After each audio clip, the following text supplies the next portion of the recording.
Hello guys! Today, magluluto tayo ng Indomie. Pero, bibigyan natin ng vitamins. O, yung Indomie, no? Para healthy. Yan, tatlo ang niluto ko. Carrots, zucchini, chicken barbecue, flavor. Tapos, chicken fillet. May kaldero, napainit kong tubig para palambutin tong pansit. So, yan, carrots, zucchini, chicken fillet, yan, pangmalakasang kawali at sandok. 48 years na yan. So, yan na siya. So, gisa ko yung fillet, carrots, saka zucchini.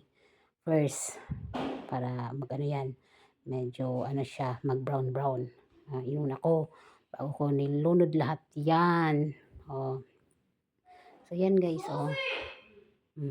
bell pepper, tsaka ito, Indon sauce. Ano ba yan? Yan. Tapos, ayan. Yan na. So, mekos-mekos lang, ganon. Ito, masarap to. Kasi may, ano din. Kasi pag Indomie lang, hindi din maganda sa katawan. Wala kang makukuha ang vitamins. So, kailangan talagang gawa ng paraan. Kasi lagi kami nakain ng Indomie dito. Wala kasi iba. Makain mo. Lagi manok, itlog, Indomie. Ito lang talaga for 2 years. Thank you for watching.